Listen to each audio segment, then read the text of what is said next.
हरिशरणम। उद्धव जी ने कहा, हे विदुर जी, ब्राह्मणों की आज्ञा पाकर यादवों ने भोजन किया और वारुणी मदिरा पी। उससे उनका ज्ञान नष्ट हो गया और वे दुर्वचनों से एक दूसरे के हृदय को चोट पहुंचाने लगे।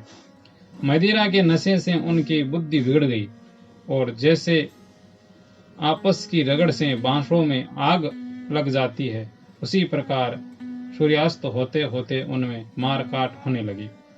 भगवान अपनी माया की उस विचित्र गति को देखकर सरस्वती के जल से आचमन करके एक वृक्ष के नीचे बैठ गए। इससे पहले ही शरणागतों का दुख दूर करने वाले भगवान श्री कृष्ण ने अपने कुल का संहार करने की इच्छा होने पर मुझसे कह दिया था कि तुम बद्री का आश्रम चले जाओ। विदुर जी, इससे यद्यपि मैं उनका आशय समझ गया था, तो भी स्वामी के चरणों का वियोग न सह सकने के कारण मैं उनके पीछे पीछे प्रभास क्षेत्र में पहुंच गया। वहां मैंने देखा कि जो सबके आश्रय हैं किंतु जिनका कोई और आश्रय नहीं है, वे प्रियतम प्रभु शोभा धाम श्याम सुंदर सरस्वती के तट पर अकेले ही बैठे। दिव्य विशुद्ध सत्वमय अत्यंत सुंदर श्याम शरीर है, शांति से भरी रत्नारी आंखें हैं। उनकी चार भुजाएं और रेशमी पीताम्बर देखकर मैंने उनको दूर से ही पहचान लिया था। वे एक पीपल के छोटे से वृक्ष का सहारा लिए बाईं जांग पर दायां चरण कमल रखे बैठे थे। भोजन पान का त्याग कर देने पर भी वे आनंद से प्रफुल्लित हो रहे थे। उसी समय व्यास जी के प्रिय मित्र परम भागवत सिद्ध मैत्री जी लोकों में स्वच्छंद विचरते हुए वहां आ पहुंचे। मैत्री मुनि भगवान के अनुरागी भक्त हैं। आनंद और भक्ति भाव से उनकी गर्दन झुक रही थी। उनके सामने श्री हरि ने प्रेम एवं मुस्कान युक्त चितवन से मुझे आनंदित करते हुए कहा। श्री भगवान कहने लगे कि उद्धव, मैं तुम्हारी आंतरिक अभिलाषा जानता हूँ, इसलिए मैं तुम्हें वह साधन देता हूँ जो दूसरों के लिए अत्यंत दुर्लभ है। ये उद्धव, तुम पूर्व जन्म में वसु थे। विश्व की रचना करने वाले प्रजापतियों और वसुओं के यज्ञ में मुझे पाने की इच्छा से ही तुमने मेरी आराधना की थी। साधु स्वभाव उद्धव, संसार में तुम्हारा ये अंतिम जन्म है, क्योंकि इसमें तुमने मेरा अनुग्रह प्राप्त कर लिया है। अब मैं मृत्यु लोक को छोड़कर अपने धाम में जाना चाहता हूँ। इस समय यहाँ एकांत में तुमने अपनी अनन्य भक्ति के कारण ही मेरा दर्शन पाया। ये बड़े सौभाग्य की बात है। पूर्व काल में पद्म कल्प के आरंभ में मैंने अपने नाभि कमल पर बैठे हुए ब्रह्मा को अपनी महिमा के प्रकट करने वाले जिस श्रेष्ठ ज्ञान का उपदेश किया था और जिसे विवेकी लोग भागवत कहते हैं, वही मैं तुम्हें देता हूँ।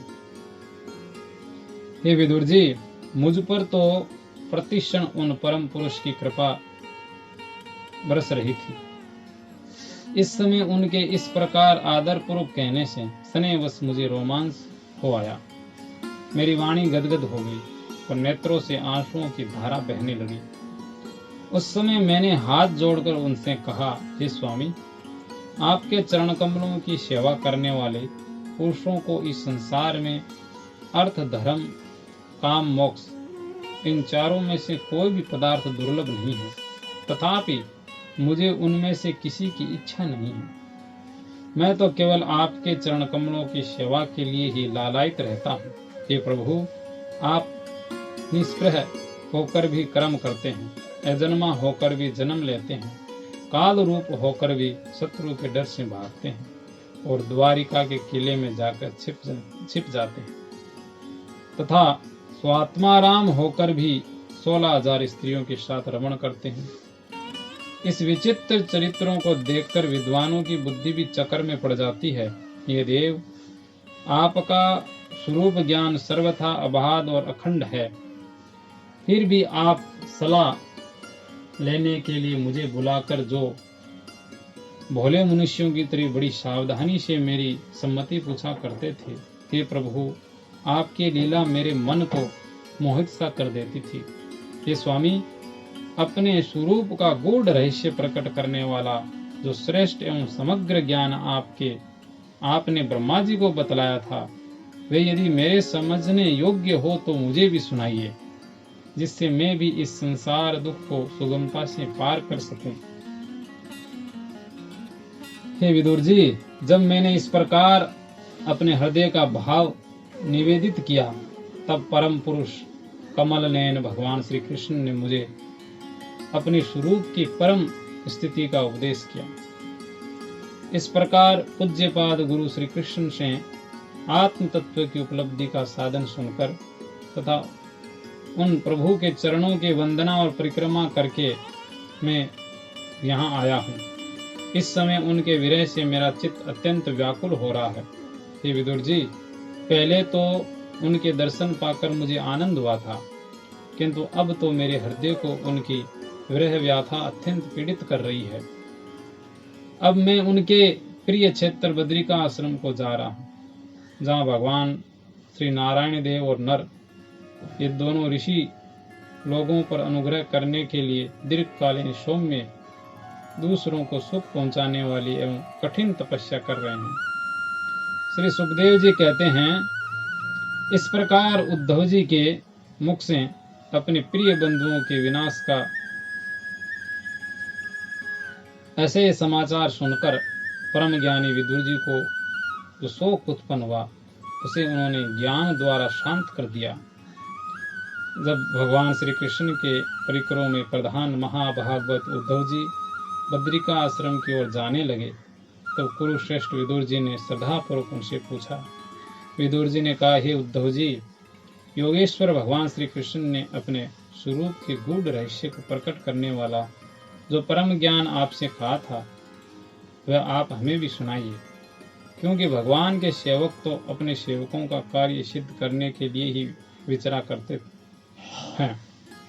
उद्धव जी ने कहा, उस तत्व ज्ञान के लिए आपको मुनिवर मैत्री जी की सेवा करनी चाहिए। इस मृत्यु लोक को छोड़ते समय मेरे सामने स्वयं भगवान ने ही आपको उपदेश करने के लिए उन्हें आज्ञा दी थी। श्री सुखदेव जी कहते हैं, ये परीक्षित, इस प्रकार विदुर जी के साथ विश्व मूर्ति भगवान श्री कृष्ण के गुणों की चर्चा होने से उस कथा अमृत के द्वारा उद्धव जी का वियोग जनित महान ताप शांत हो गया।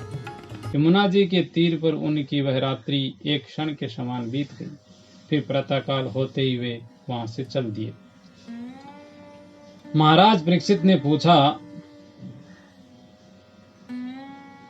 हे भगवान, हे सुखदेव जी, वृष्णि कुल और भोजवंश के सभी रथी और यूथपतियों के भी यूथपति नष्ट हो गए थे। यहाँ तक कि त्रिलोकी नाथ श्री हरि को भी अपना वह रूप छोड़ना पड़ा था। फिर उन सब के मुखिया उद्धव जी कैसे बचे रह गए?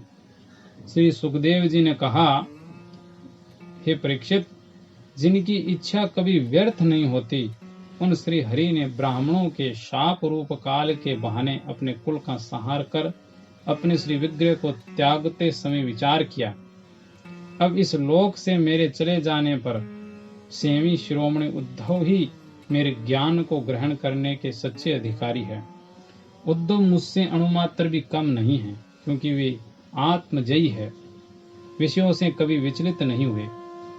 अतः लोगों को मेरे ज्ञान की शिक्षा देते हुए वे यहीं रहे। वेदों के मूल कारण जगत गुरु श्री कृष्ण के इस प्रकार आज्ञा देने पर उद्धव जी बद्रिका आश्रम में जाकर समाधि योग द्वारा श्री हरि की आराधना करने लगे। कुरुश्रेष्ठ परीक्षित, परमात्मा श्री कृष्ण ने लीला से ही अपना श्री विग्रह प्रकट किया था और लीला से ही उसे अंतर्ध्यान कर भी दिया। उनका यह अंतर्ध्यान होना भी धीर पुरुषों का उत्साह बढ़ाने वाला तथा दूसरे पशुतुल्य अधीर पुरुषों के लिए अत्यंत दुष्कर था।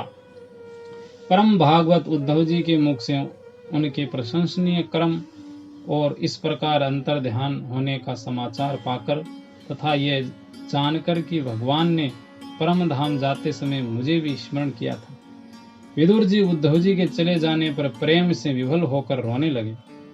इसके पश्चात सिद्ध शिरोमणि विदुर जी यमुना तट से चलकर कुछ दिनों में गंगा जी के किनारे जा पहुंचे, जहां मैत्रेय जी रहते थे और किस प्रकार आगे मैत्रेय जी का और विदुर जी का मिलन होता है, संत मिलन होता है। उस मिलन का चर्चा, श्रवण, मनन, वाचन, स्वाध्याय हम लोग 5वें अध्याय में करेंगे। हरिशरणम।